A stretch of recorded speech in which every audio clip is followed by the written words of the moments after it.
മൂന്നാം മോദി സർക്കാരിന്റെ ആദ്യ ബജറ്റ് ധനമന്ത്രി നിർമ്മല സീതാരാമൻ പ്രഖ്യാപിച്ചു.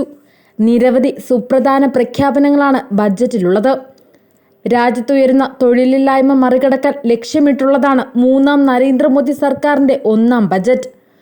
തൊഴിൽ സൃഷ്ടിക്കാനുള്ള പ്രഖ്യാപനങ്ങൾക്കൊപ്പം നൈപുണ്യ വികസനത്തിനും സർക്കാർ ഊന്നൽ നൽകുന്നുണ്ട്. വിദ്യാർത്ഥികൾക്കുള്ള ഇന്റേൺഷിപ്പ് പദ്ധതി അടക്കമുള്ളവ തൊഴിൽ സൃഷ്ടിക്കാൻ ലക്ഷ്യമിട്ടുള്ളതാണ്. 3 തവണയായി 15,000 രൂപ വരെ തൊഴിലാളികൾക്ക് നൽകുമെന്ന പ്രഖ്യാപനം വൻ മാറ്റം ലക്ഷ്യമിട്ടാണ്.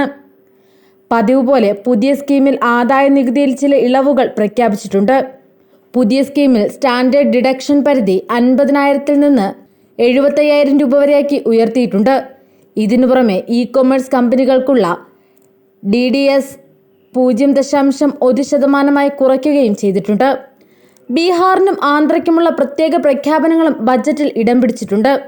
അതേസമയം ബജറ്റിൽ കസ്റ്റംസ് തീരുവയിൽ ഇളവ് അനുവദിച്ചതോടെ സ്വർണത്തിൽ തുടങ്ങി മൊബൈൽ ഫോണിന് വരെ രാജ്യത്ത് വില കുറയും.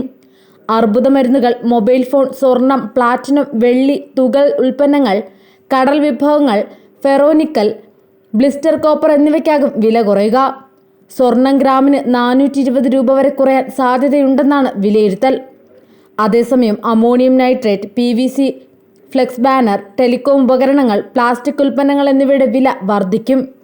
ബീഹാറും ആന്ധ്രാപ്രദേശും ഉൾപ്പെടെയുള്ള സംസ്ഥാനങ്ങൾക്ക് വാരിക്കോരി കൊടുത്തപ്പോൾ കേരളത്തിന് ബജറ്റ് നിരാശയാണ് നൽകിയത്. സംസ്ഥാനത്തിനായി ബജറ്റിൽ പ്രത്യേകിച്ചൊന്നും മാറ്റിവെച്ചിട്ടില്ല.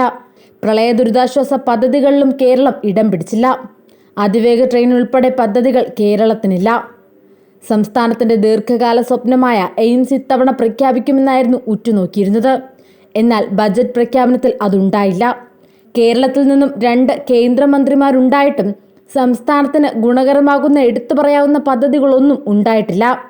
കഴിഞ്ഞ 10 വർഷമായിട്ട് സംസ്ഥാനത്ത് കാര്യമായ പദ്ധതികളൊന്നും ലഭിച്ചിരുന്നില്ല. ലൈറ്റ് മെട്രോ, ടൂറിസം മേഖലകളിലെ പദ്ധതികൾ, വിഴിഞ്ഞം തുറമുഖത്തിന്റെ അനുബന്ധ വികസനം, റെയിൽവേ വികസനം, സിൽവർ ലൈൻ തുടങ്ങിയ പ്രതീക്ഷകളും കേരളത്തിനുണ്ടായിരുന്നു. ഈ പ്രതീക്ഷകളെല്ലാം കാറ്റിൽ പറത്തുന്നതായിരുന്നു ധനമന്ത്രിയുടെ ബജറ്റ് അവതരണം.